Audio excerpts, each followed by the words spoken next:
Oi, pessoal, boa tarde. O meu nome é Douglas, eu sou professor da UERJ e sou professor da Universidade Federal Fluminense também, Universidade do Estado do Rio de Janeiro e Universidade Federal Fluminense.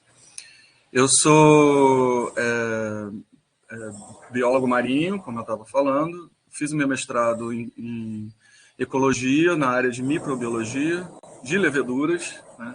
Eu costumo brincar nas minhas palestras assim que eu saí com uma certeza do meu mestrado, que eu não queria continuar trabalhando com microbiologia de leveduras, que eu trabalhava com uma área bem micro, né? E aí parti para o macro no doutorado, trabalhando com conservação de ecossistemas florestais lá na Exalc da Universidade de São Paulo.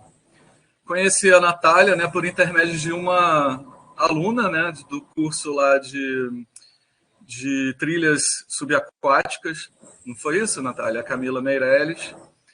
E depois interagimos para o desenvolvimento do livro sobre educação ambiental marinho e costeiro, e hoje fazemos parte de uma rede de educação ambiental costeira e marinha, né? É a Comar.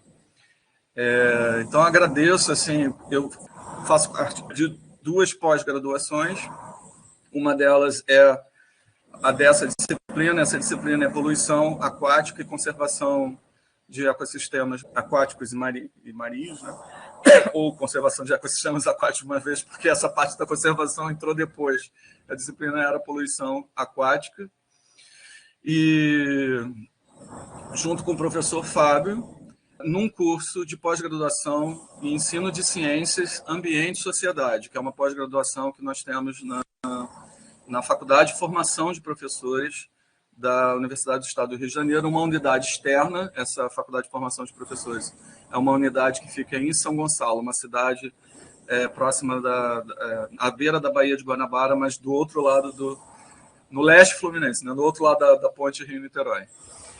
E então a gente tem uma cara, né, metas, né, de pesquisa e tudo mais voltadas para o ensino de ciências. E eu, Fábio, trazemos mais até essa parte marinha, porque é a nossa formação lá na Universidade Federal do Rio de Janeiro. E na UF eu também sou professor do departamento, eu sou biólogo, né?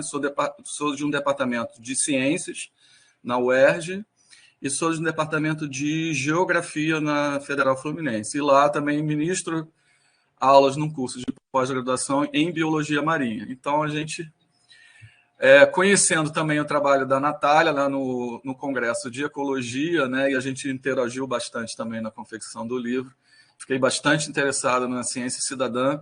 Nós até trouxe o assunto e começamos a desenvolver um projeto em conjunto lá na Faculdade de Formação de Professores, cuja tem uma outra professora que encabeça esse projeto.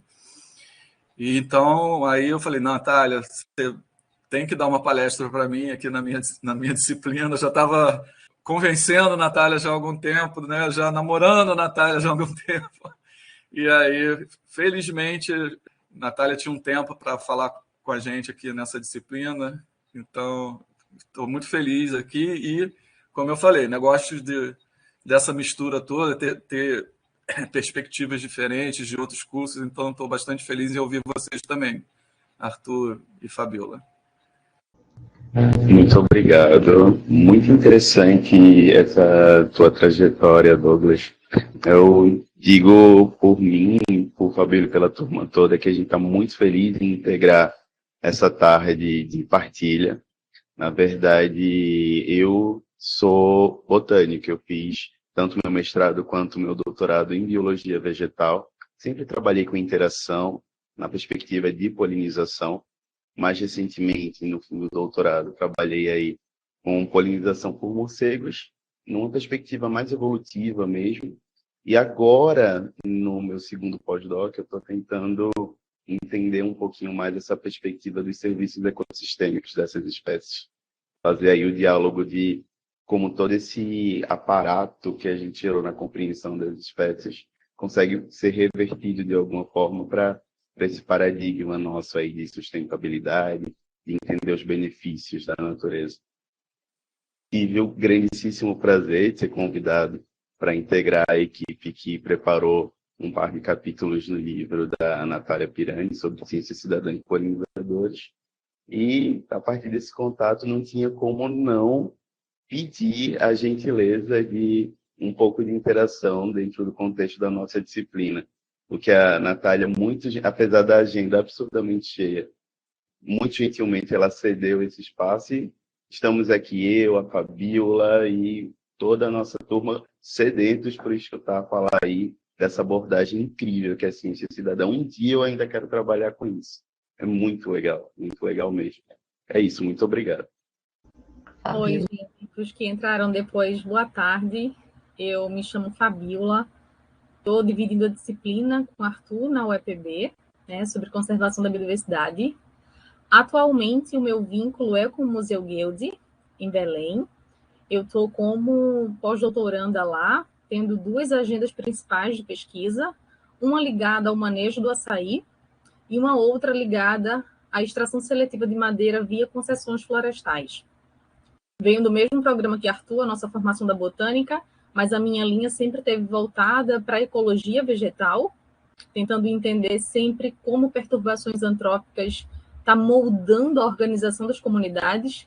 Então, transitei pela Mata Atlântica, pela Caatinga, agora estou na Floresta de Várzea e na Terra Firme, mas sempre com o mesmo pano de fundo, né? Que é perturbação antrópica e organização de comunidades. Então, para mim, agora, eu vou aprender muito aqui, sem sombra de dúvidas, porque estou na água, mas nunca no litoral. Então, assim, ou é na Caatinga, tudo bem que a várzea tem essa influência do estuário amazônico, mas eu não saio dali. Então, sem dúvidas, eu vou aprender demais. Eu agradeço muito. E quando a gente pensou nesse dia, né, de ouvir pessoas ligadas com a conservação, ligadas com a divulgação, ligadas com a sociedade, Arthur não titubeou no nome da Natália. Eu disse, poxa, se Arthur nem sabe, parecia um bate-bola, eu digo, não vou nem questionar. Então, assim, e quando escreveu para a Natália, ela disse, olha, Arthur, não posso mais. Então, assim, já foi um não seguido já da solução. Então, foi maravilhoso, casou muito bem. Eu estou muito feliz e agradeço em nome de todos os alunos também. Muito obrigada. Muito bem, então, acho que vou me apresentar também, né? Então, eu sou a Natália, sou docente na Universidade Federal do ABC, não há tanto tempo, né? Quanto Deus, não fiz ainda bodas, mas estou lá já há 12 anos. E minha trajetória sempre foi voltada ao ambiente marinho, apesar de eu ter conhecido o Arthur no livro, né? Voltado para polinizadores, a minha história sempre foi ligada ao ambiente marinho, principalmente com educação ambiental, né? Marinha e costeira, que foi por onde, né, eu conheci o Douglas na produção também de um livro, olha só, né, vocês dois foi via a produção de um livro, né, e trabalhava com ecologia, né, de comunidades bentônicas de costões, ainda trabalho, né, de costões rochosos, e educação ambiental, mas, né, com o passar do tempo, conheci a ciência cidadã e vi aí um potencial enorme de trabalhar a educação num sentido amplo, né, de educação científica num sentido mais amplo e de sair do foco de um ambiente, né, só a ciência cidadã serve para tudo, né, para o ambiente marinho, para o ambiente terrestre, então, enfim, acabei me vinculando com um grupo de pesquisa lá na USP que trabalha com a ciência cidadã voltada para a conservação de polinizadores, e foi aí que veio a proposta do livro, né, de ciência cidadã e polinizadores, e aí eu conheci o Arthur. Então, agora estou muito ligada, né, à ciência cidadã, então a fala de hoje tem um viés mais para o ambiente marinho, mas no início da fala eu vou abordar a conceituação de ciência cidadã que vale, né, para qualquer ambiente, né, para qualquer ciência, né. Fundei, né, no ano passado, cofundei, né, a Rede Brasileira de Ciência Cidadã, junto com professores, né, da Bahia, de São Paulo, e hoje, inclusive, vai ser, né, mais tarde, a primeira reunião aberta aos membros da Rede Brasileira de Ciência Cidadã. Então, a gente está aí nesse movimento de popularizar esse conceito, né, aqui no Brasil, como não só a prática, né, mas também a pesquisa em ciência cidadã, que é o que eu venho focando mais recentemente, né. Então, agradeço muito, na verdade, a oportunidade que o Douglas, Arthur e Maria Fabiola, né, e o Fábio, né, também me deram, né, de poder falar com os alunos de vocês sobre esse tema que para mim, é encantador, né, e se já disseminei uma pulguinha aí atrás da orelha do Arthur, por que não, né, e do Douglas, provavelmente vai acontecer alguma coisa de ciência cidadã com o Mar em breve, né, Douglas? Por que não também, né, trazer essa ideia para os alunos, né, e a gente conversar aí sobre essas interfaces entre ciência cidadã e conservação, né, de maneira ampla. Então, agradeço muito, na verdade, o convite de vocês, e que bom que deu certo da gente se reunir virtualmente aqui hoje para poder bater esse papo, né. Então, eu vou começar a apresentação, e aí eu acho que depois a gente pode abrir para um bate-papo, né. Mas vamos lá. Então, o que é, né? Qual que é a ideia da conservação da ciência cidadã em função aí da conservação da biodiversidade oceânica? Então, como eu disse, é importante que a gente tenha o conceito, né? A gente entenda o que é esse termo ciência cidadã. Então, a Rede Brasileira de Ciência Cidadã conceitua, entende a ciência cidadã de maneira bem ampla, como um processo de parceria entre cientistas e pessoas interessadas em ciência.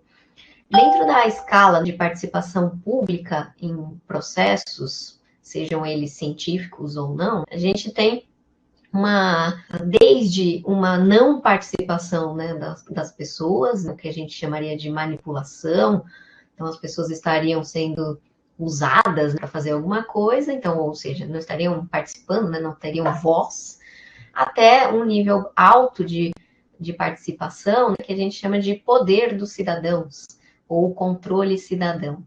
A ciência cidadã, ela se encaixa nesses níveis mais altos de participação pública. E a gente conceitua, então, como parceria, e dependendo do tipo de ciência cidadã, a gente pode até encaixar a ciência cidadã dentro desse nível de controle das pessoas de algum processo, de alguma investigação científica. Entretanto, existem muitos tipos diferentes de parcerias possíveis, né, entre cientistas e interessados em ciência, e a ciência cidadã abarca esses tipos. Então, alguns aspectos descritivos dessas parcerias são importantes para a gente entender a ciência cidadã. Primeiro, os tipos de participantes. Quem são os cientistas cidadãos? A gente pode pensar, por exemplo, em alunos de escolas, visitantes de museus, aventureiros, ecoturistas, ativistas, pessoas que tenham interesse, que sejam amadoras em um determinado campo de conhecimento e que gostam de realizar pesquisa no seu tempo livre. Então, existem diferentes tipos possíveis de participantes de projetos de ciência cidadã. Que campos científicos são abrangidos, né, pela ciência cidadã? Então, diferentes campos científicos também, né? Ciências da vida, né? Então, eu sou bióloga, me encaixo nessa área, mas a ciência cidadã pode abranger também as ciências físicas, a pesquisa médica, a engenharia, as ciências sociais, as humanidades. Que tipo de produtos e resultados os projetos de ciência cidadã geram?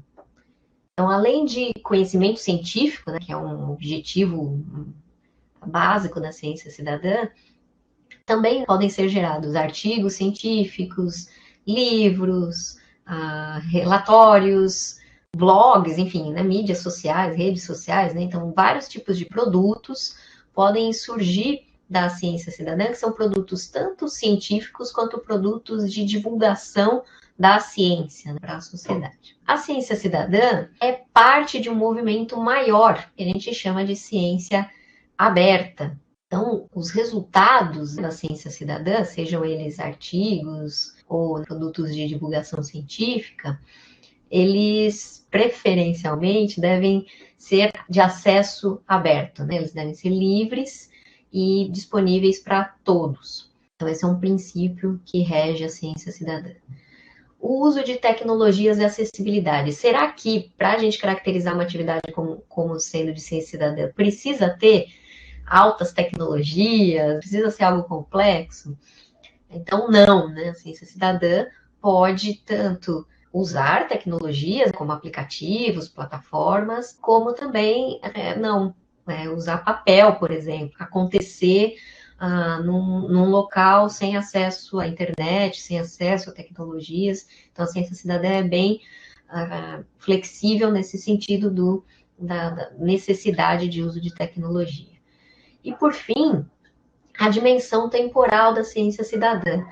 Será que a ciência cidadã acontece uma única vez, né? Se os projetos são pontuais e depois não se repetem, ou os projetos de ciência cidadã precisam ser de longo prazo? Então, a ciência cidadã pode tanto abranger projetos que são pontuais, que ocorram uma única vez, e que vão contribuir com dados para uma pergunta de pesquisa mais ampla, quanto projetos que ocorrem algumas vezes, por exemplo, ao longo do ano, alguns dias, algumas semanas, ou ainda projetos de longo prazo, que ocorram repetidamente, né, por vários anos. Então, vejam só que a ciência cidadã abrange um monte de tipos diferentes de atividades, mas todas elas vão ter um objetivo de produzir, de gerar, né, novos conhecimentos científicos genuínos. Alguns fatores, então, são usados, né? Houve uma publicação recente, agora de 2021, que abordou justamente a caracterização de atividades como sendo ou não de ciência cidadã, porque como a ciência cidadã é muito ampla, existe essa discussão, né? Você não está fazendo ciência cidadã, você está fazendo, isso aí que você faz, eu não sei muito bem se é ou se não é. Existem dúvidas sobre como encaixar as atividades dentro do conceito. Então, alguns fatores são importantes para a gente pensar quando a gente propõe uma atividade, para encaixá-la dentro desse grande guarda-chuva que é esse conceito ciência cidadã. Primeiro, a gente tem que pensar no grau de envolvimento daquelas pessoas que a gente chama de cientistas cidadãos, são as pessoas, então, que estão colaborando com os cientistas para a geração desse conhecimento científico.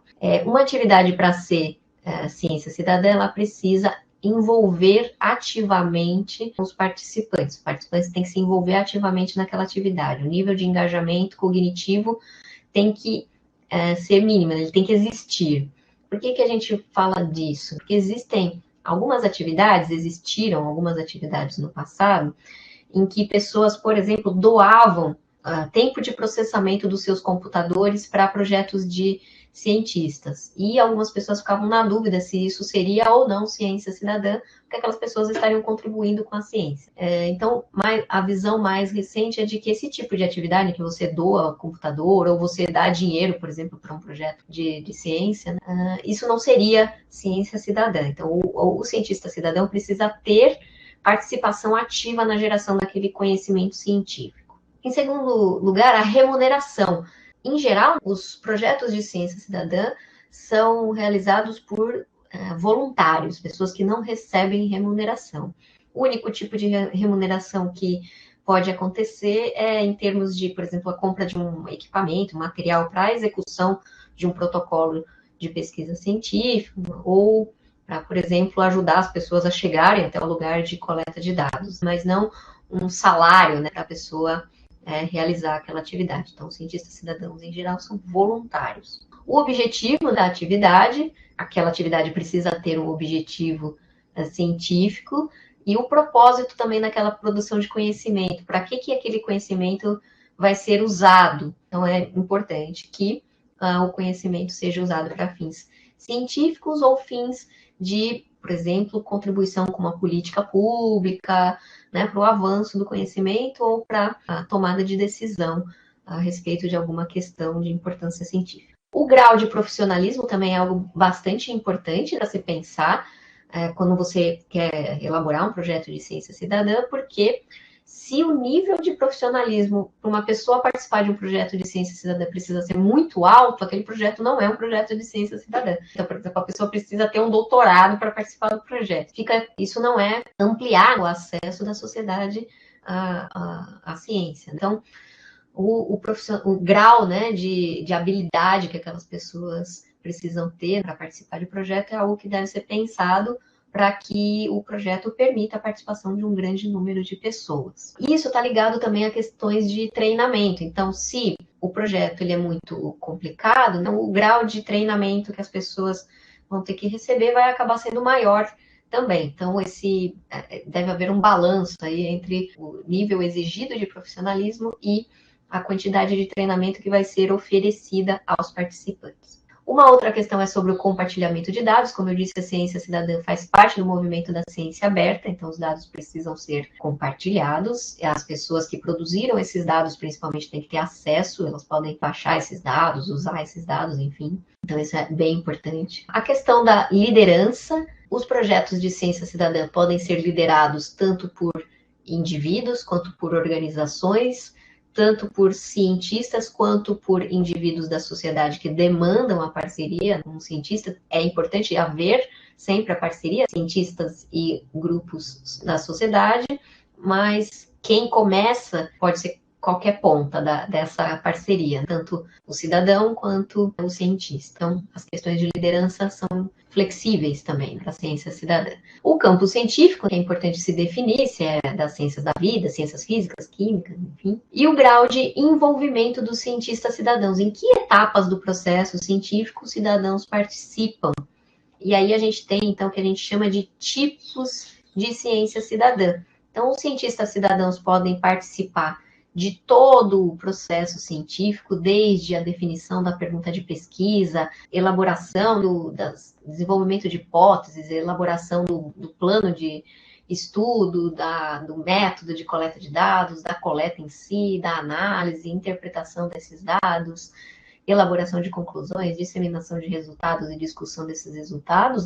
Se o cientista cidadão participa junto com cientistas de todo esse processo, a gente chama então de ciência cidadã co-criada, né? Então existe um processo de co-criação das duas pontas da parceria. Se os cientistas cidadãos participam em menos etapas, principalmente da coleta e a análise e interpretação de dados, a gente chama a ciência cidadã como sendo do tipo colaborativa. E por fim, se os cientistas cidadãos ou cientistas cidadãs participam apenas da coleta de dados e muito raramente da análise de dados e da disseminação de resultados, a gente tem a ciência cidadã do tipo contributiva. Então, qual que é a ideia até aqui, né? A gente tem várias definições para a ciência cidadã. A ciência cidadã é um conceito amplo, existem vários tipos de envolvimento possíveis para os cientistas cidadãos, então não existe uma única ciência cidadã.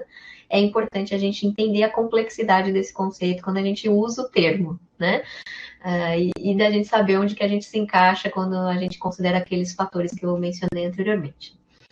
Independentemente do tipo de ciência cidadã, existe um caminho a ser percorrido quando a gente pensa na elaboração de um projeto. Então, o primeiro ponto desse caminho é a definição de uma questão de cunho científico, em seguida a formação de uma equipe de preferência multidisciplinar, né, interdisciplinar, para responder, né, para trabalhar aquela questão científica, o desenvolvimento de materiais de apoio aos cientistas cidadãos, que vão executar aquela pesquisa, o recrutamento dessas pessoas, os participantes do projeto, uma vez recrutados, a capacitação ou treinamento ou a formação desses cientistas cidadãos para que todos que vão participar estejam no mesmo passo, né, no mesmo entendimento sobre o que aquele projeto pretende fazer e o que se deve fazer para aquele projeto acontecer.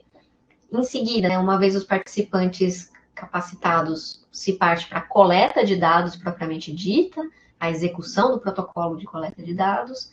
Em seguida, a análise de dados, dependendo então do tipo de ciência cidadã, essa parte vai ser executada ou pelos cientistas que elaboraram o projeto, ou também pelos cientistas cidadãos, né, dependendo do tipo. Divulgação dos resultados e a avaliação dos resultados, tanto do ponto de vista científico, essa avaliação, quanto do ponto de vista da experiência dos cientistas cidadãos participantes. Isso é muito importante quando a gente pensa em ciência cidadã.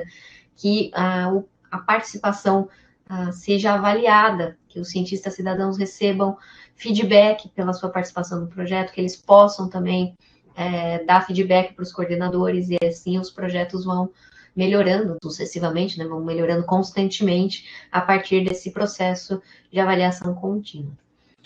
Então, resumindo, a ciência cidadã é a participação pública na geração de conhecimento científico, e como vocês puderam ver, em tudo que eu falei que são pontos importantes da ciência cidadã, né, para a definição desse conceito que é amplo, já fica claro que ciência cidadã não é sinônimo de divulgação científica, mas a divulgação científica pode fazer parte do processo de ciência cidadã, e é desejável que faça. A ciência cidadã não é sinônimo de educação ambiental, já que a ciência cidadã pode ser aplicada a outras áreas de conhecimento, mas a ciência cidadã pode contribuir para a educação ambiental, conforme o cientista cidadão participa de um processo de investigação que envolve uma questão socioambiental, por exemplo. Ciência cidadã também não é sinônimo de educação científica, mas a ciência cidadã pode promover a educação científica nos participantes que estarão envolvidos, né, no processo de geração de conhecimento científico. E, por fim, ciência cidadã não é sinônimo de extensão universitária, apesar de eu fazer muita extensão universitária e incluir a ciência cidadã em praticamente todas as minhas ações de extensão.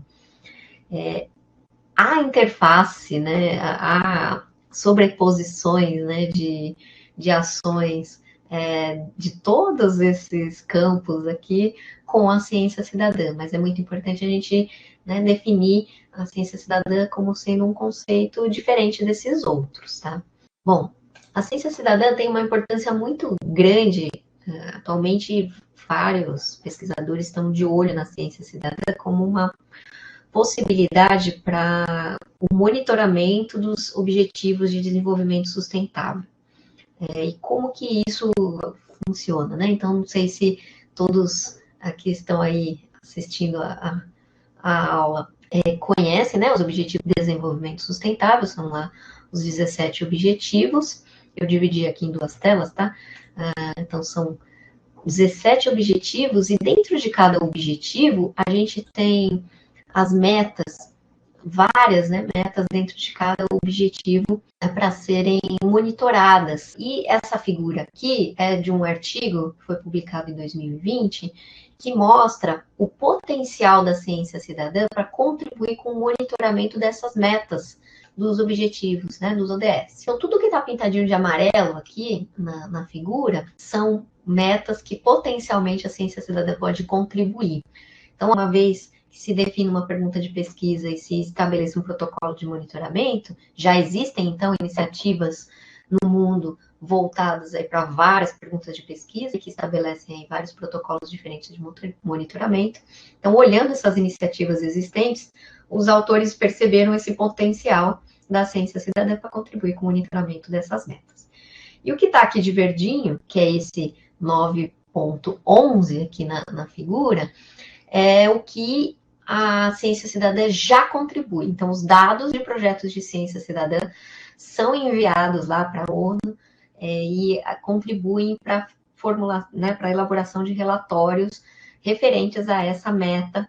E qual que é essa meta, então? Né? A meta 9.11 é chamada de Índice de Acesso Rural. Esse indicador aqui mede o quanto a parcela da população rural de um país que vive a 2 quilômetros de uma estrada, vive até 2 quilômetros de uma estrada. Então, existe uma ferramenta de ciência cidadã chamada OpenStreetMap, que é usada por mais de 120 países e que auxilia no monitoramento desse parâmetro pelo Banco Mundial. E, além do 9.11, que é esse índice aí de acesso das áreas rurais a estradas, a gente tem mais alguns índices que estão principalmente nos ODS 14, que é vida na água, e o 15, que é a vida terrestre. Então, no caso do ODS 14, existe a meta 14.1.1, que é o índice de eutrofização costeira e densidade de detritos plásticos flutuantes. Então, a ciência cidadã já contribui para esse indicador. E para o 15.1.2, né, que é a proporção de locais importantes para a biodiversidade terrestre e de água doce que são cobertos por áreas protegidas, por tipo de ecossistema. O 15.14.1, que é cobertura por áreas protegidas, né, de locais importantes para a biodiversidade montanhosa. E isso, esses dois aqui, né, a Ciência Cidadã já contribui com 2 projetos, né, que tem a ver com aves. É um projeto que usa os índices IBA e KBA, né, Índice de Aves, e Área Importante de Aves e Biodiversidade, e Área-Chave de Biodiversidade. Então, projetos com foco em aves estão contribuindo para esses indicadores. Então, já tudo bem, né, que a Ciência Cidadã já está contribuindo para esses indicadores, mas ainda está restrito a um grupo taxonômico só, que são as aves. E, por fim, né, o 15.5.1, que é a lista vermelha de espécies ameaçadas, que usa dados do eBird, que é um projeto de ciência cidadã voltado para aves, e o BirdLife, que também é um projeto de ciência cidadã voltado para aves. Então, veja que as aves estão dominando aí a contribuição para esses indicadores, né? Então, a gente precisa ampliar o potencial também para outros grupos taxonômicos.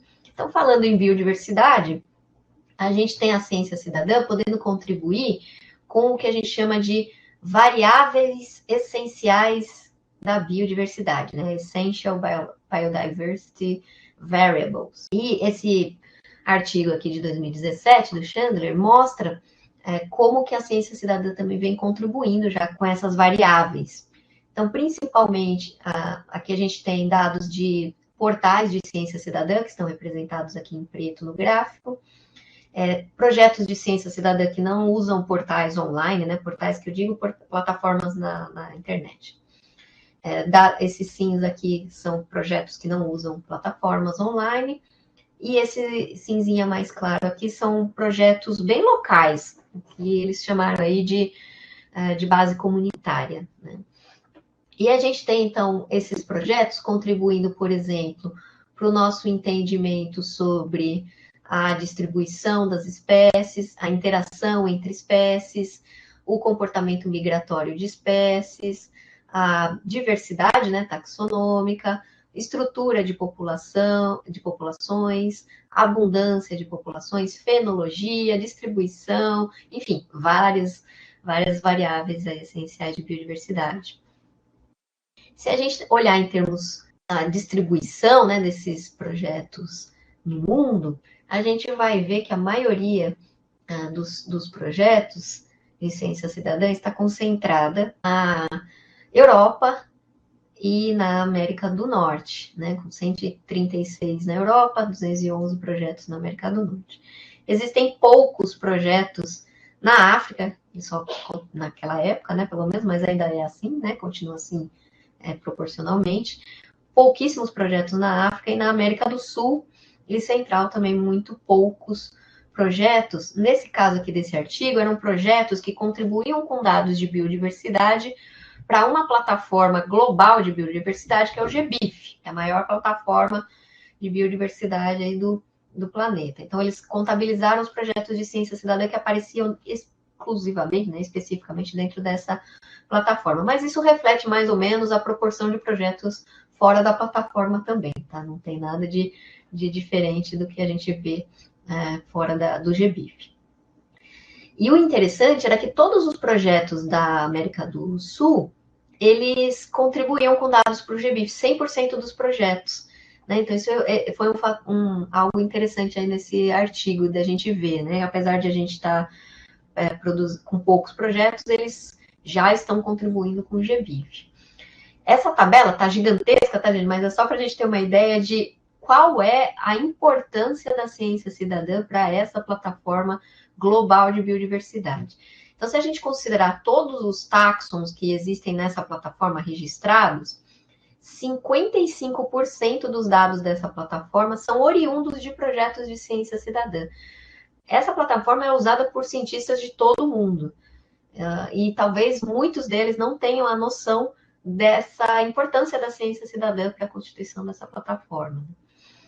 Se a gente for considerar As aves, né, essa contribuição é enorme, de fato, 87% dos dados de aves vem de projetos de ciência cidadã, principalmente do eBird, mas a gente também tem uma importância grande para fungos, né, com 47%, dentro lá de fungos, os Basidium micota, aí com 62%, e a gente também vê gaps, né, faltam dados para árvores, para algas, claro, né, as algas sempre faltando dados, a gente precisa, então, trabalhar aí nesses grupos que estão inexistentes na plataforma também, né? Como eu disse, grande concentração de projetos na América do Norte e na Europa, principalmente com aves, borboletas, plantas e aí o balaio de gato dos outros grupos animais também tem esse padrão, né? América do Norte e Europa. Muito bem. Então, essa era uma visão mais geral da ciência cidadã e biodiversidade, aí para acho que atender um pouco aos dois cursos, né? Entrando especificamente no oceano, a gente tem um potencial enorme, né, da ciência cidadã, como a gente pode ver, tanto para contribuição para os objetivos, para os ODS, especificamente lá para a vida na água, mas outros também, né? Quanto em relação a essa contribuição com dados para plataformas de biodiversidade, porque faltam dados sobre os grupos marinhos, moluscos, algas, equinodermos, quinidários, enfim, a gente tem uma baixa representatividade desses grupos. A ciência cidadã, então, pode contribuir também para a década do oceano. Não sei se vocês sabem, mas de 2021 a 2030, a ONU declarou a década, né, do oceano e também a década da restauração ecológica. São 2 décadas que estão juntas e a ciência cidadã pode contribuir para ambas, né? Mas especificamente na década do oceano, a gente tem alguns desafios, que é a questão da geração de novos conhecimentos, aumentar a contribuição do público, desenvolver competências, né, no público para se trabalhar questões científicas, né, relacionadas ao oceano. É a década da ciência oceânica para o desenvolvimento sustentável. Então, tem um foco muito grande na ciência, né? E a ciência cidadã também, né, tem esse foco. Dentro da década do oceano, existe o desafio de promover a cultura oceânica, né? A cultura oceânica nada mais é do que a compreensão pelo público da influência do oceano sobre nós e da nossa influência sobre o oceano. E a ciência cidadã pode, então, contribuir para se trabalhar a questão tanto de geração de conhecimentos para todos esses princípios da cultura oceânica, quanto para a educação científica do público relacionada também a esses princípios. Então, a gente tem 7 princípios da cultura oceânica, a gente tem 10 princípios da ciência cidadã, e unindo, então, esses princípios da ciência cidadã com os princípios aí da cultura oceânica, a tendência é a gente, então, gerar conhecimento que seja útil para a sociedade, para os tomadores de decisão também. Então, qual que é a vantagem aí da ciência cidadã para o estudo do oceano e para a educação científica? Os processos de ciência cidadã, independentemente de ser no oceano ou no ambiente terrestre, eles promovem uma aprendizagem que a gente chama de experiencial. Os participantes de projetos de ciência cidadã estarão envolvidos num esforço científico que é autêntico, eles não estão investigando um fenômeno científico com um propósito, né? Que a gente diz que é a aprendizagem com base na relevância. Aquilo faz sentido, aquilo tem relevância para aquelas pessoas que estão ali envolvidas com o projeto. Então, isso gera motivação para a aprendizagem e também gera, consequentemente e potencialmente, dados com melhor qualidade, porque as pessoas estarão preocupadas em gerar dados que serão úteis para alguém, para cientistas ou para tomadores de decisão. A aprendizagem orientada por dados, como, então, isso pode desenvolver a habilidade de leitura de dados, interpretação de dados e de análise de dados, e a aprendizagem social e comunitária que a ciência cidadã pode promover, né? Então, existe um aspecto de aprendizagem relacionado aos projetos de ciência cidadã, que é a questão do envolvimento com um grupo, né? O que a gente chama de aprendizagem social. A pessoa está ali aprendendo com base na troca de experiências com aqueles colegas. Então, a aprendizagem é não só individual, mas é coletiva também. No caso de ambiente, de áreas protegidas, a gente pode pensar em todas essas vantagens da ciência cidadã para a aprendizagem e para a geração de conhecimentos, associada a processos de turismo. E, então, além da aprendizagem e da geração de conhecimento, a gente pode ter a geração de renda. Então, juntando aí as dimensões todas da sustentabilidade, a questão da justiça social e a conservação ambiental e a viabilidade econômica daquelas atividades também, né? Então, existe um movimento que é muito comum fora do Brasil, que é essa questão do turismo científico. Existem pessoas que vão para lugares com esse objetivo, né, de estudar aquele lugar. Então, o turismo científico é muito praticado fora do Brasil. Aqui no Brasil, ele é um pouquinho tímido, mas existem algumas iniciativas e a ciência cidadã pode ir nesse sentido, do desenvolvimento de turismo científico. Então, aquele é um público diferente que é atendido por esse tipo de turismo, né? Uma pessoa que está interessada mesmo em realizar a investigação científica quando vai a campo, vai para o mar, vai, enfim, né, fazer uma atividade aí ao ar livre. Mas, para que ocorra o turismo científico e a ciência cidadã atrelada ao turismo científico, é importante, então, que sejam pensadas perguntas científicas. Então, não tem como ocorrer ciência cidadã se a gente não pensar nessas perguntas científicas. Sem elas, não existe ciência cidadã. Então, a ideia é que agora eu vou dar alguns exemplos de perguntas científicas que a ciência cidadã pode ajudar a responder e alguns exemplos de projetos no ambiente marinho que tem essas perguntas como foco. Então, perguntas relacionadas à diversidade. Então, quantas espécies existem neste local? Quais são estas espécies, né? Então, perguntas de riqueza e composição específica. Também dá para perguntar como essas espécies se distribuem e qual a abundância dessas espécies no espaço e no tempo. Projetos com esse viés. Onde estão as baleias e golfinhos? Então, é um projeto de ciência cidadã que tem... ele é baseado num grupo, né, de Facebook, coordenado pela professora Liliane Lodge. E a ideia é que cientistas cidadãos que estejam em barcos, no mar, avistem baleias e golfinhos, reportem esse avistamento no grupo. Com esses dados, esse projeto, elaborou um artigo científico, foi publicado em 2018, e que evidenciou que os cientistas cidadãos estavam produzindo dados que eram bastante equivalentes a dados de cientistas que faziam, né, saídas a campo para buscar essas baleias, né, esses golfinhos. Então, os dados foram congruentes entre cientistas cidadãos e cientistas, com a vantagem de que o cientista cidadão, ele já estava ali, ele estava indo para lá, né, para aquelas localidades por turismo, por lazer, e então não houve um investimento de dinheiro para a realização dessa, né, assim, do governo, principalmente, né, com a pesquisa para essas pessoas, né, o que acontece com cientistas. Você gasta, então, um dinheiro muito grande, é um investimento de dinheiro e é um investimento de recurso humano que, às vezes, o cientista não é capaz de ter, né, uma cobertura espacial tão ampla quanto essa que foi proporcionada pelos cientistas cidadãos. Então, essas são algumas conclusões aí desse trabalho, né? Então, que os dados dos cientistas cidadãos eram bem robustos e condizentes com os dados de cientistas que estudavam as baleias e golfinhos da região lá do litoral do Rio de Janeiro. Outro exemplo é esse projeto Biodiversidade da Ilha do Cardoso, que tem aquele viés de riqueza e composição específica. Esse é um projeto que está hospedado dentro de uma plataforma de ciência cidadã chamada iNaturalist.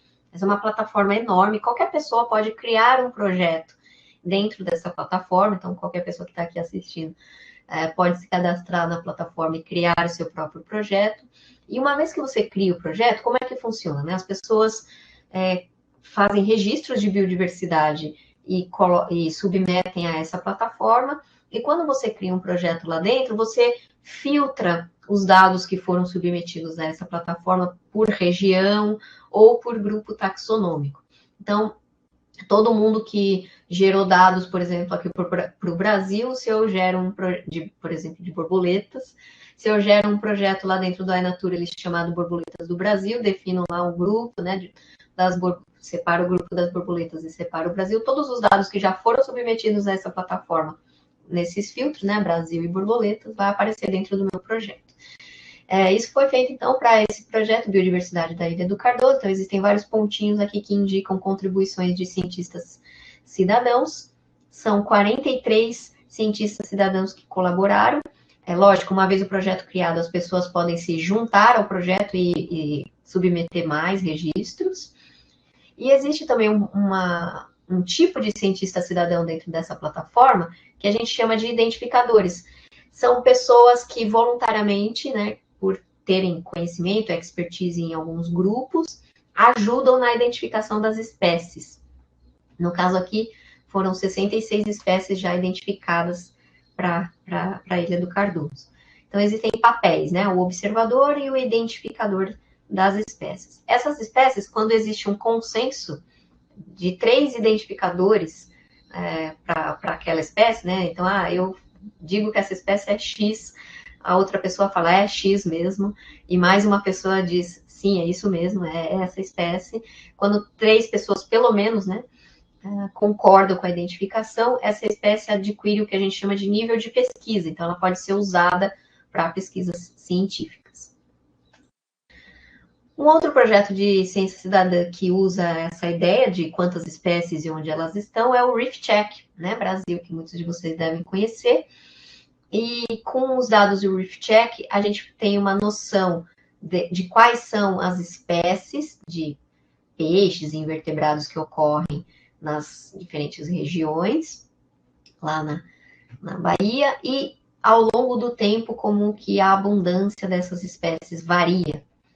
Também não só ao longo do tempo, mas no espaço, né, em diferentes localidades. Aqui tem várias localidades que são amostradas. Então, o protocolo de coleta de dados seguido pelos cientistas cidadãos é o estabelecimento de um transecto no fundo do mar. O cientista cidadão percorre o transecto e vai anotando quais as espécies que estão presentes ao longo do transecto.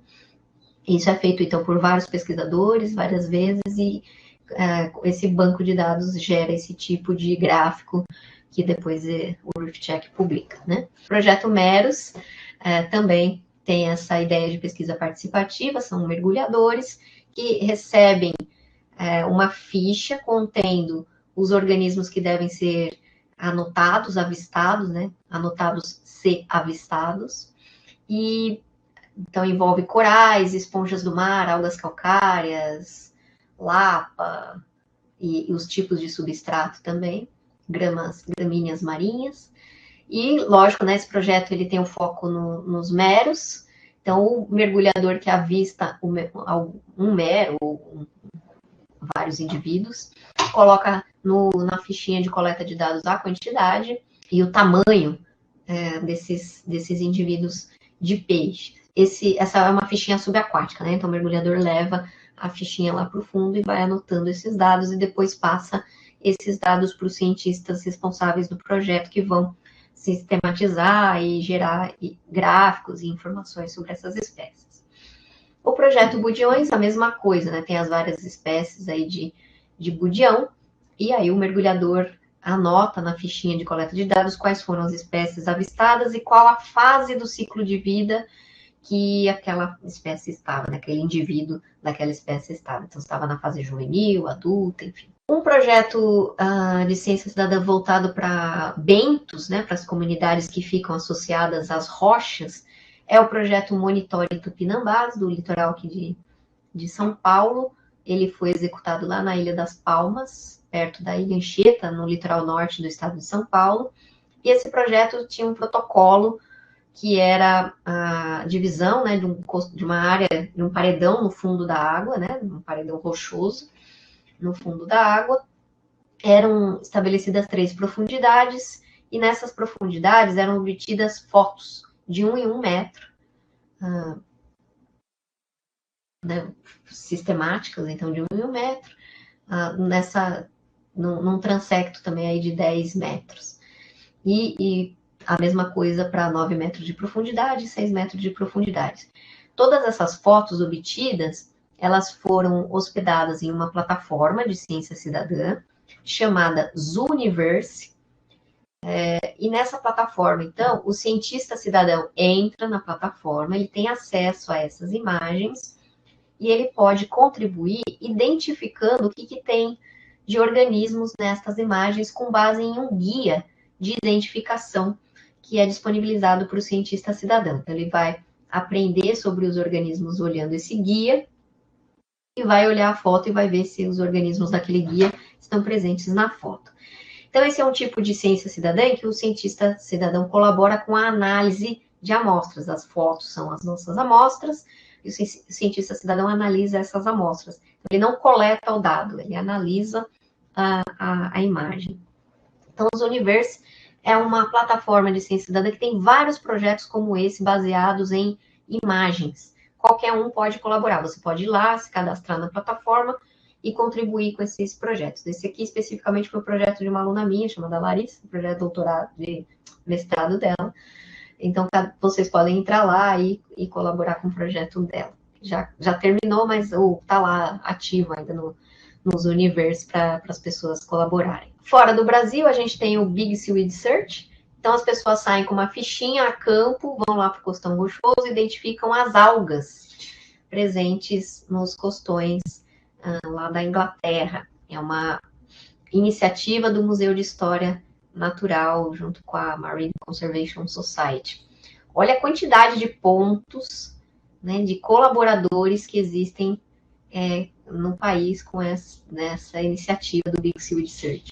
Então, eles recebem um guia, eles vão até o museu, recebem um guia e vão a campo com esse guia e fazem a identificação das espécies presentes nos costões e submetem esses dados para os coordenadores do projeto. Lá na Europa, a gente tem esse projeto Divers United for the Environment, do Project.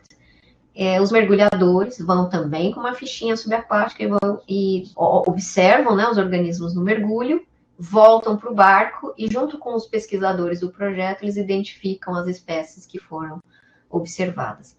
A partir dos dados desse projeto, que ocorre lá no Mar Mediterrâneo, foi possível aos cientistas classificar o estado de conservação daquelas águas, porque existem alguns organismos que são bioindicadores de qualidade de água. E, então, a partir dos dados dos cientistas cidadãos ao longo aí de 4 anos, eles conseguiram classificar. Então, tem aqui a qualidade muito baixa da água, baixa, média, boa e muito boa.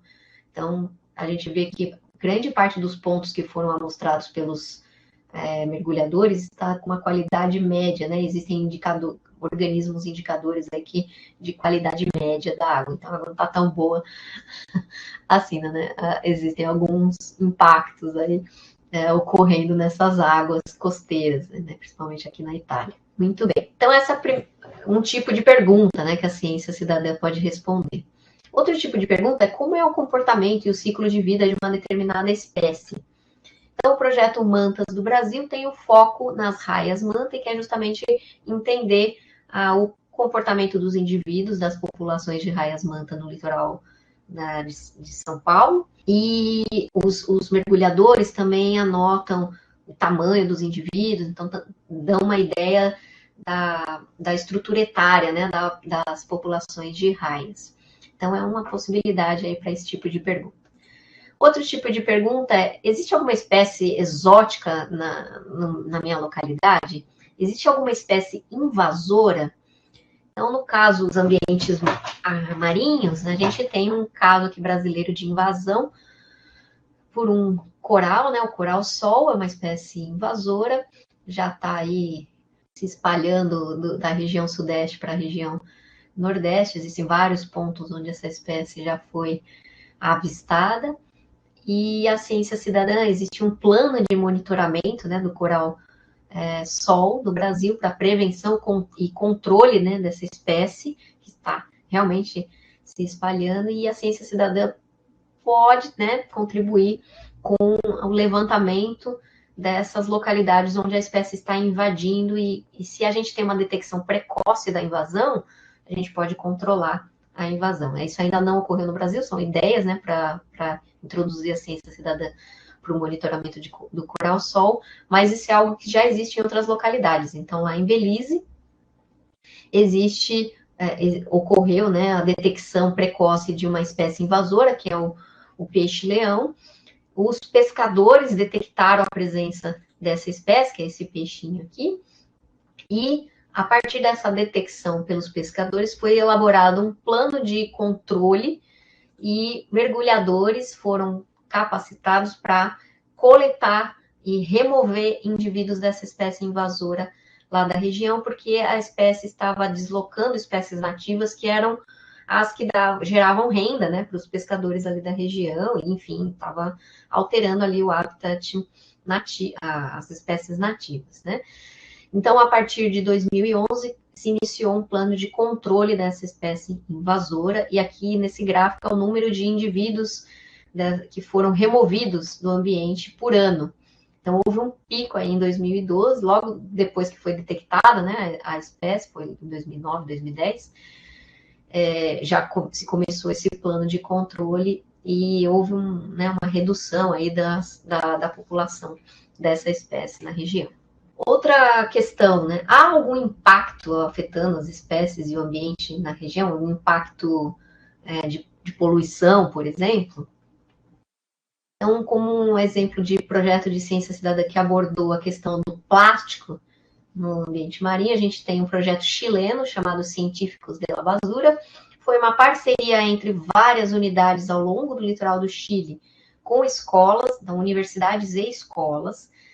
As escolas, né, os estudantes participaram de um treinamento de atividades, né, para falar sobre o ambiente marinho, entender sobre a questão do plástico e dos microplásticos no ambiente marinho. Eles foram capacitados num protocolo, também era a extensão de um transecto na praia, coleta de areia e análise dessas amostras de areia para a verificação da presença de plástico, né, de fragmentos plásticos.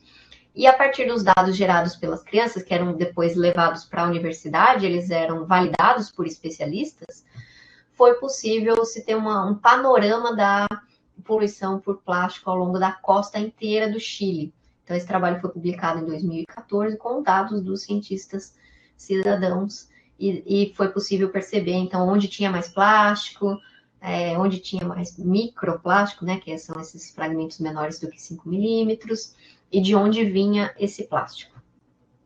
E os dados produzidos pelas crianças, verificou-se que eles eram bem acurados, ou seja, eles tinham um grau aí de concordância com os cientistas profissionais bem alto, acima de 85%. Então, indicando que os cientistas cidadãos podem, sim, gerar dados de qualidade para pesquisas científicas. Existe esse projeto, Divers Against Debris, que é um projeto mundial, que já envolveu mais de 70 mil mergulhadores em todo o mundo, que já removeram mais de 2 milhões de detritos marinhos e ajudaram mais de 10 mil animais que estavam presos em redes plásticas, né, redes de pesca. Então, esses cientistas cidadãos vão a campo, removem esse lixo e fazem o levantamento da quantidade de lixo no fundo do mar e postam numa plataforma online, e esses dados são disponíveis para quem quiser acessar e usar. No Brasil, existe o programa Praia Limpa Minha Praia e outros programas em diversas regiões, né, do Brasil voltadas para a limpeza de praias, mas que ainda não usam esses dados de maneira científica. Então, muitas vezes se faz um mutirão, se limpa a praia, mas esses dados não são sistematizados e não geram relatórios e não permitem depois um diagnóstico, né, dessas praias e de como que isso está mudando ao longo do tempo. Então, é um potencial grande aí de que esses dados que esses mutirões não sejam só para retirada do lixo, mas também que sirvam para a sistematização dos dados e produção de relatórios e tomada de decisão. Então, há um potencial muito grande da ciência cidadã para esse tipo de ação. A gente tem um projeto de monitoramento, esse é de uma aluna minha, a gente já traduziu aqui para de olho na praia, né, monitoramento de plásticos em praias brasileiras. Ele está hospedado numa plataforma de ciência cidadã chamada Anecdata. Também é uma plataforma que permite a criação de projetos. Então, qualquer um pode ir lá criar o projeto ou entrar na plataforma e se juntar a um projeto existente. No caso, então, desse projeto, é justamente essa ideia, sistematizar informações sobre a quantidade de plásticos em praias. Para fechar as perguntas, né, científicas que os projetos de ciência cidadã podem trabalhar, qual a capacidade de carga das áreas de visitação? Esse é um potencial que é muito grande da ciência cidadã, mas eu desconheço projetos de ciência cidadã que tenham essa pergunta de pesquisa, é uma pergunta de pesquisa que eu pensei e que é um potencial, né? Então, já deixando aqui ideias. Mas a ciência cidadã pode contribuir para responder esse tipo de pergunta. Por exemplo, com a inserção da ciência cidadã em pontos de trilhas interpretativas que são muito usadas para turismo marinho, né? Então, a gente tem lá na Ilha Anchieta, por exemplo, a trilha subaquática, né, que envolve, então, a visitação aí a regiões lá da Ilha Anchieta, tem, né, o projeto lá do Douglas com as trilhas no Rio de Janeiro, enfim, temos várias iniciativas no ambiente marinho de trilhas interpretativas, e no ambiente terrestre também, tá? E esses pontos, então, de interpretação, o que acontece, né? O visitante para nesses pontos e algum aspecto é trabalhado nesse ponto, que a gente chama, então, de ponto interpretativo. Então, pode ser algum aspecto da ecologia, da geologia, da geografia, enfim, né? Da física, da química, daquele ponto. E a ideia, né, que eu pretendo implantar em algum momento é justamente inserir um ponto de ciência cidadã que pode auxiliar na geração de conhecimento científico sobre aquela localidade da trilha e também subsidiar aí alguma ação, né, naquela área de visitação. Então, é um potencial aí da ciência cidadã associada a turismo e a gestão das áreas protegidas. Falei demais, eu me empolgo, desculpas por me estender. Eu agradeço muito a atenção de todos vocês. Quem quiser conhecer um pouquinho mais da Rede Brasileira de Ciência Cidadã, tem aqui o site. Quem quiser conversar comigo, pedir referência, enfim, estudar mais sobre ciência cidadã, está aqui meu e-mail. E eu vou abrir para a gente conversar. Pessoal, para questões. Natália, você sumiu, não sei se você está aqui ainda. Tô aqui. Só a imagem que Oi. Abro para questões, comentários. Eu acho interessante, né? Queria fazer, assim, agradecer você, é sensacional, assim, eu tô, para os alunos, né, tem muitos alunos assistindo, eu tô aqui também aprendendo, tá, gente? É aquela dialética do ensino, né? A gente ensina, mas a gente aprende também. Estou aqui fazendo as minhas anotações e é legal que a gente vai tendo um monte de ideias, né, Natália? De possibilidades de trabalhos e tudo mais. E você tocou em alguns pontos que para mim também são sensíveis, mas eu vou esperar perguntas aí do pessoal e depois eu me coloco também. Raquel, quer falar alguma coisa? Boa tarde a todos. Eu gostaria de saber se tem algum trabalho, alguma aplicação do Ciência Cidadã em escolas, como que é feito? Excelente pergunta, Raquel. É legal, Natália, assim, a Raquel é aluna do PPGEAS, né? Aí, se o aluno puder se apresentar, dizer de onde é e tudo, acho que fica interessante. Legal. Né? Qual o projeto, qual a área de interesse, assim, acho que fica legal. Boa, PPGEAS. Muito bem, Raquel. Essa pergunta muito me interessa, porque, na verdade, o meu foco hoje, eu cheguei à ciência cidadã porque eu trabalhava com educação ambiental e eu vi a possibilidade de associar a educação ambiental com a educação científica através da ciência cidadã, né? E hoje o meu grupo de pesquisa lá na UFBC está trabalhando justamente com a criação, aplicação e avaliação de protocolos de ciência cidadã voltados para escolas da educação básica. Então, existem já publicações fora do Brasil com ciência cidadã em escolas, projetos envolvendo monitoramento de qualidade de ar, levantamento de biodiversidade em jardins, aquela do Chile, né, que eu falei para você que com plástico, foi com escolas. Então, existem sim publicações. Existe todo um arcabouço teórico também de educação, de pesquisa em ciência cidadã voltado para a aprendizagem, que é o que a gente usa lá no nosso grupo, né? Então, a questão de aprendizagem de conteúdos científicos, de processo científico, aprendizagem de habilidades científicas, de interesse pela ciência, motivação para a ciência, e o que a gente chama de percepção de autoeficácia, né? Que é, uma vez que o participante ele entra no projeto de ciência cidadã, a gente geralmente pergunta se a pessoa se sente capaz de contribuir para um projeto científico. E, em geral, no início, elas dizem que não.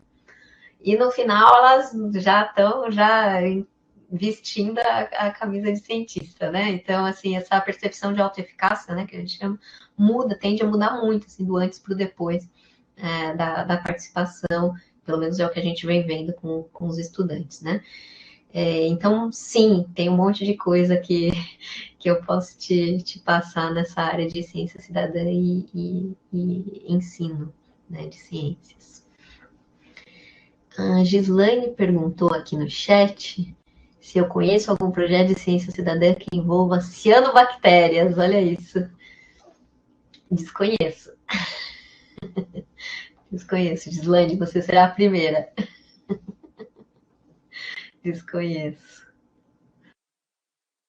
A única coisa com bactérias que eu conheço é um projeto super interessante que envolveu um museu lá nos Estados Unidos, que eles fizeram com a microbiota de umbigos. Olha isso. Então, os visitantes do museu doavam uma amostra, passavam um suave no umbigo e davam a amostra para os cientistas. Depois de um tempo, os cientistas publicaram a microbiota dos umbigos dos visitantes do museu. E eu estou com medo do resultado. Eu posso... É muito legal, assim, a quantidade de espécies, né? Enfim, é coisa de bactérias, fungos, né? Então, depois mostraram lá as plaquinhas com o cultivo dessa microbiota. Então, é bem interessante esse projeto. Foi uma parceria com os visitantes do museu. E eu acho que é o único que eu tenho assim, conhecimento que envolveu bactérias, mas devem ter outros que eu desconheço, obviamente. Aí vai envolver o microscópio, e aí entra o estereótipo do cientista também, né? Isso tem uma certa influência também na ciência cidadã, né?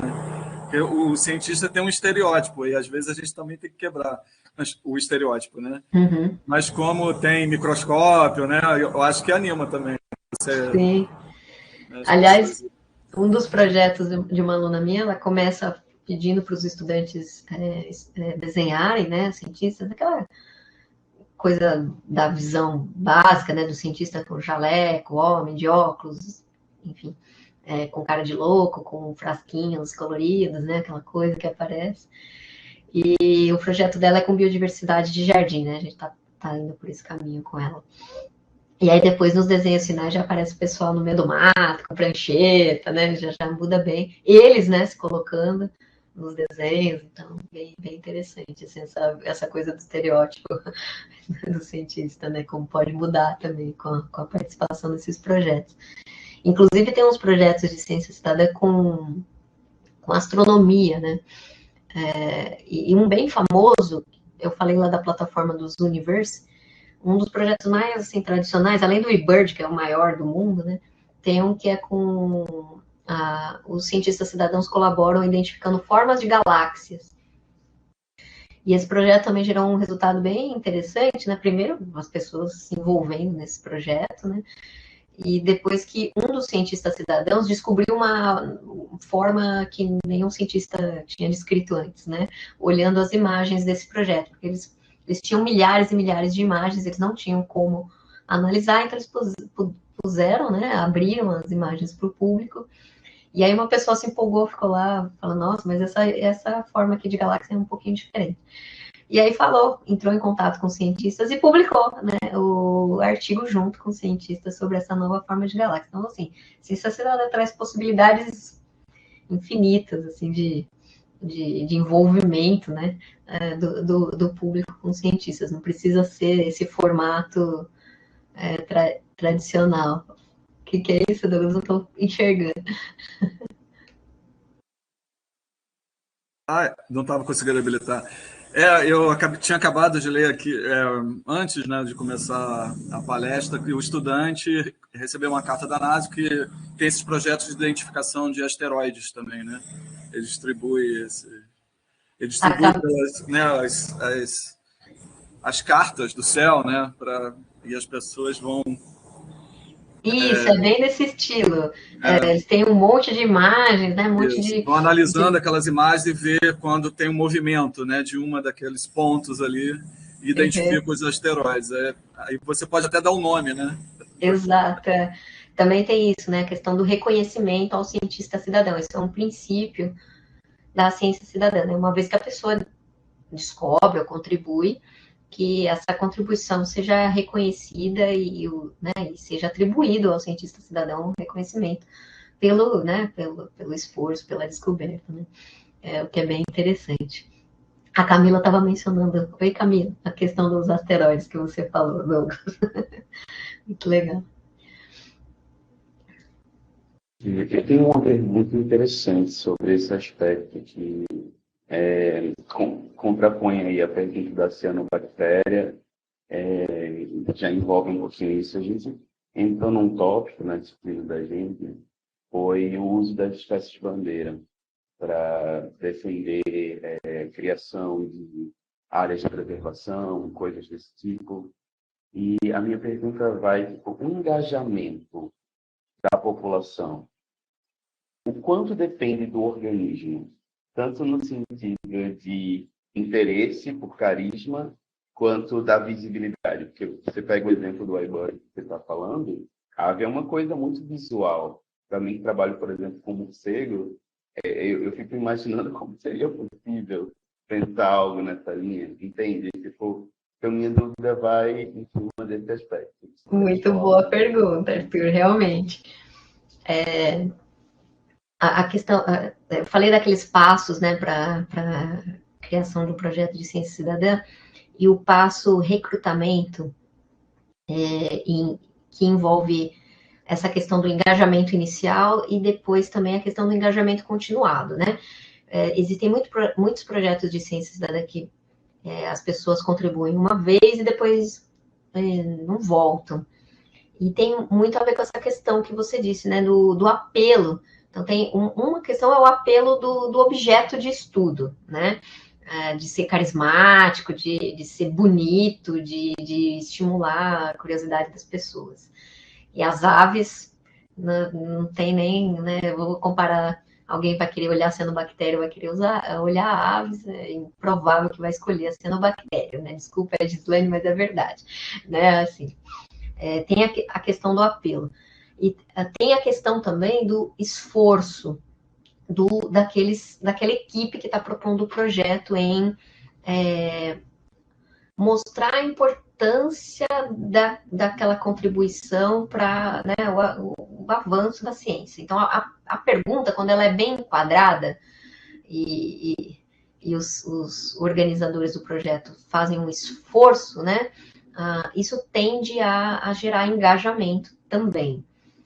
Mas aí, quando os organismos não são muito carismáticos, o esforço tem que ser contínuo, né? De você manter aquele engajamento. Então, agora eu estou contribuindo bastante com o pessoal das abelhas, né? Lá no projeto com o pessoal lá do Saraiva, Sheila, Thiago, né?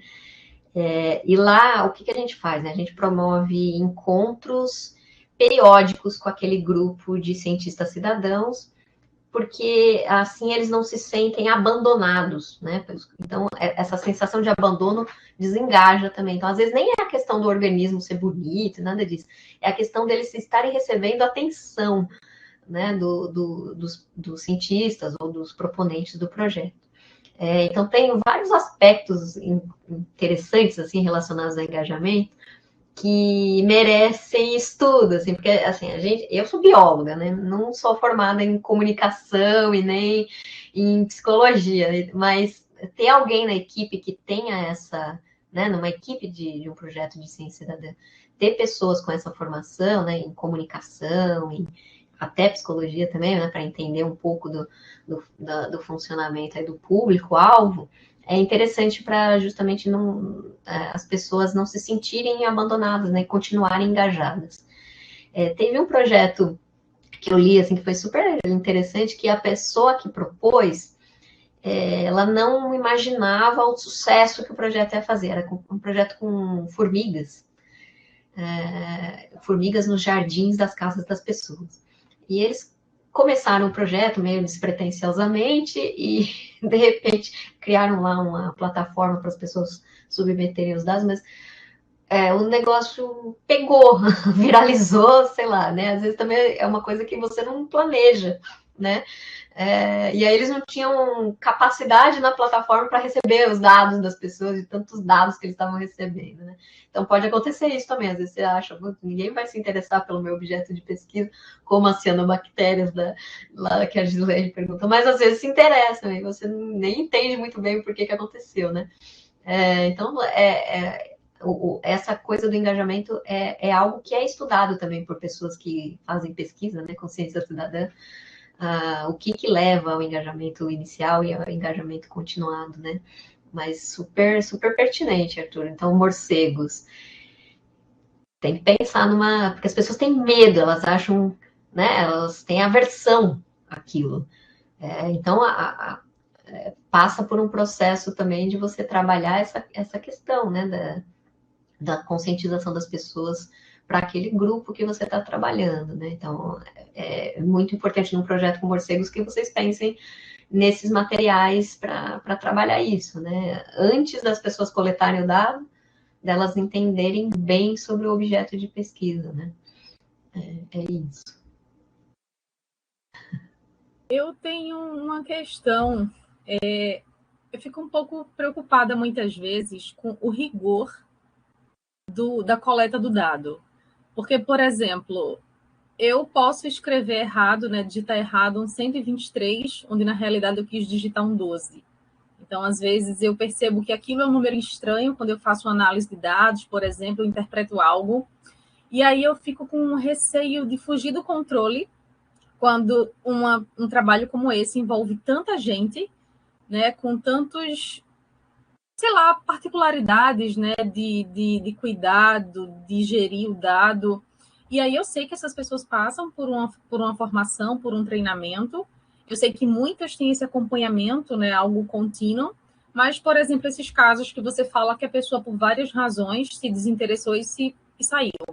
Então, qual é o tipo de rigor e de critério, de fato, para avaliar esse dado, né? Porque uma vez obtido com falha, analisado com falha, interpretado com falha, e é uma cascata, né?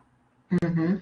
Essa é uma pergunta bem importante, porque existe uma desconfiança, né, geral sobre a qualidade dos dados que podem ser gerados com ciência cidadã.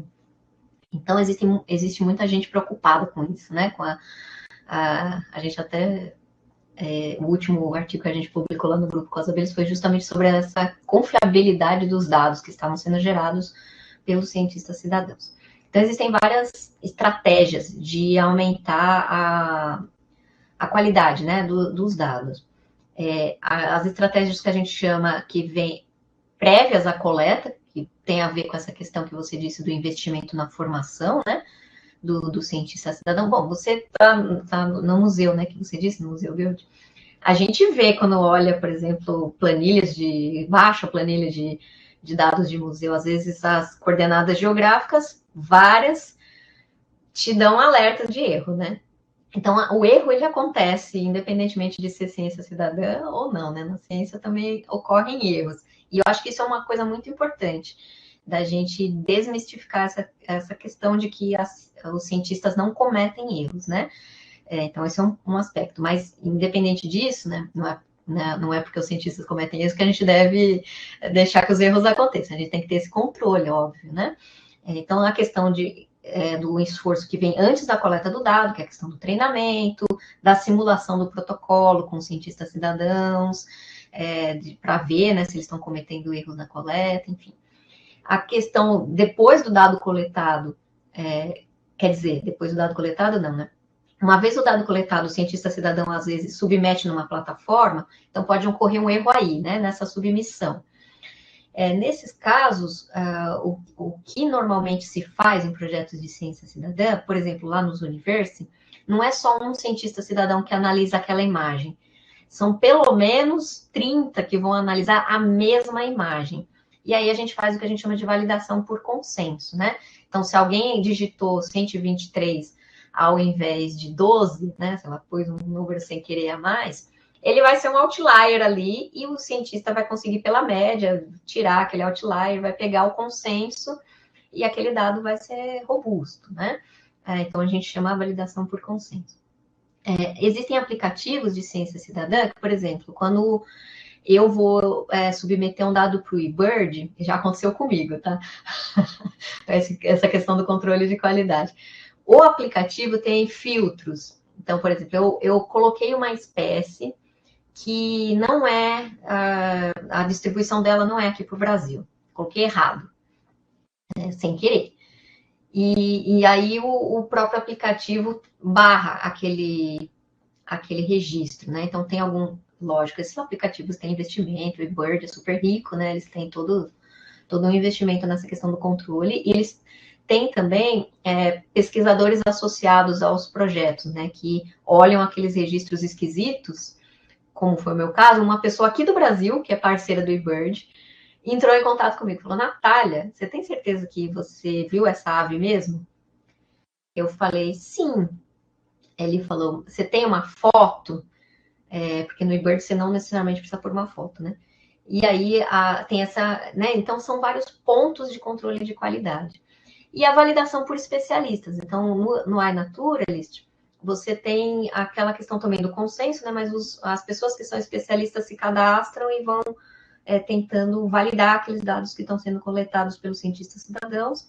E às vezes os cientistas em um projeto piloto repetem, né, a coleta de dados e comparam para verificar se os cientistas cidadãos estão coletando dados com qualidade. Então, tem várias estratégias, né, para se tentar aumentar a qualidade dos dados.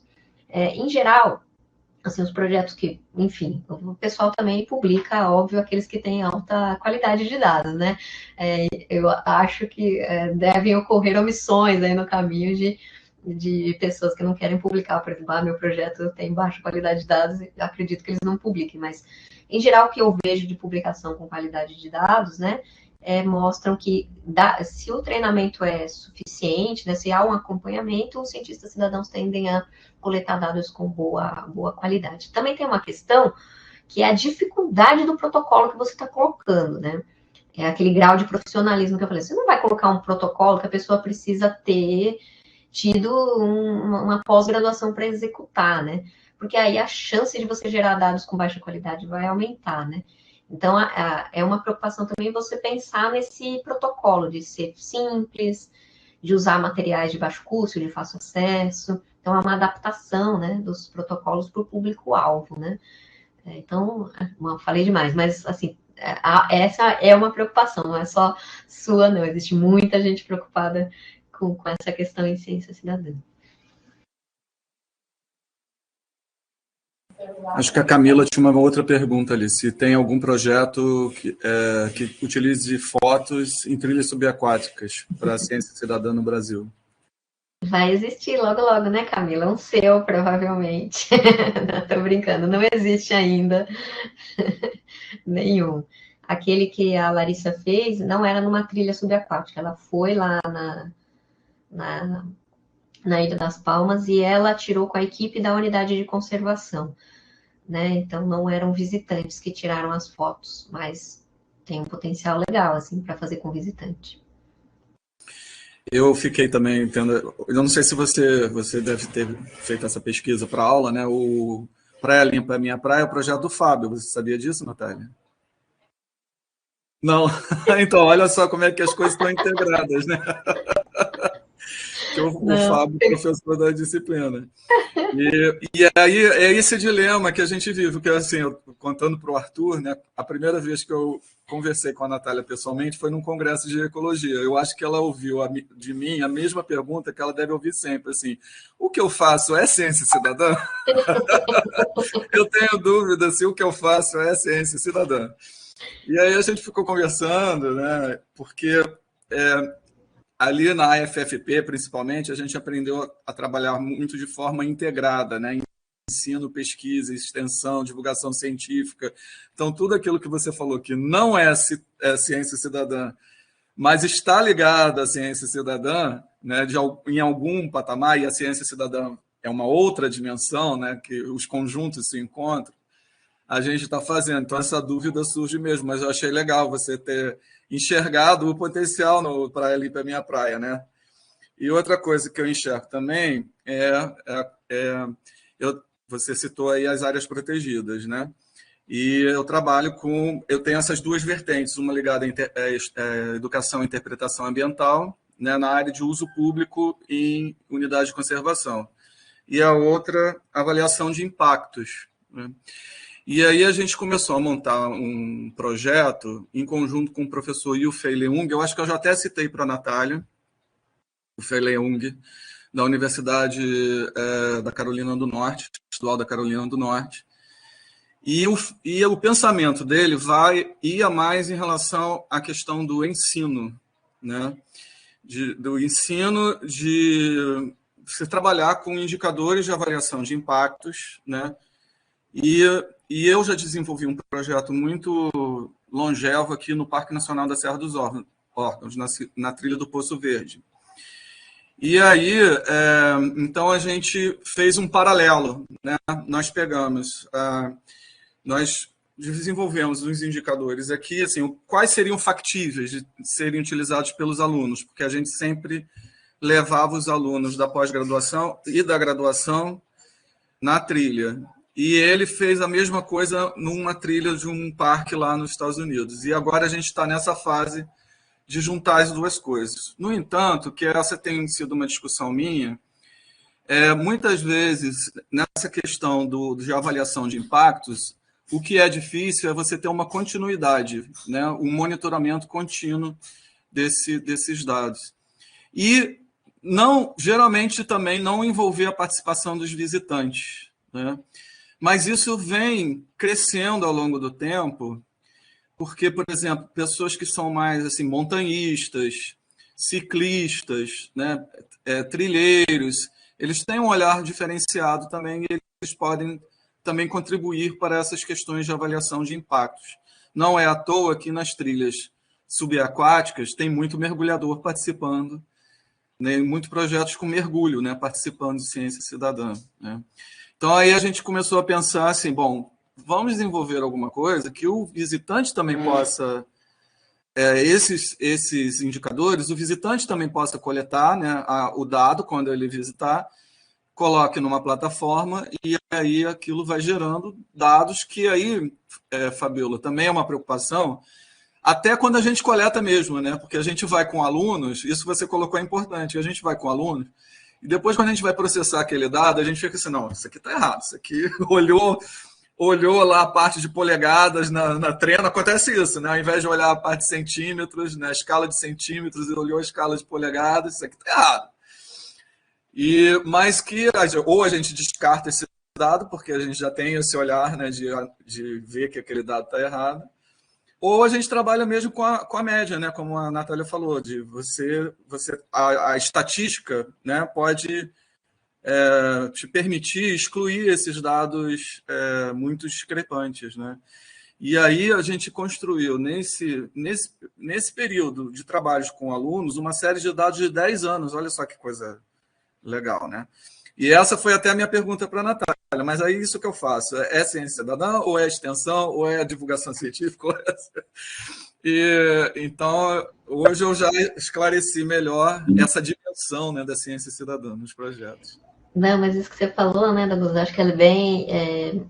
Bom, uma coisa é isso, né, estou ou não estou dentro desse conceito, né, de ciência cidadã, porque o que acontece muito é o objetivo, né, daquela coleta de dados, né? Para onde esses dados estão indo? Eles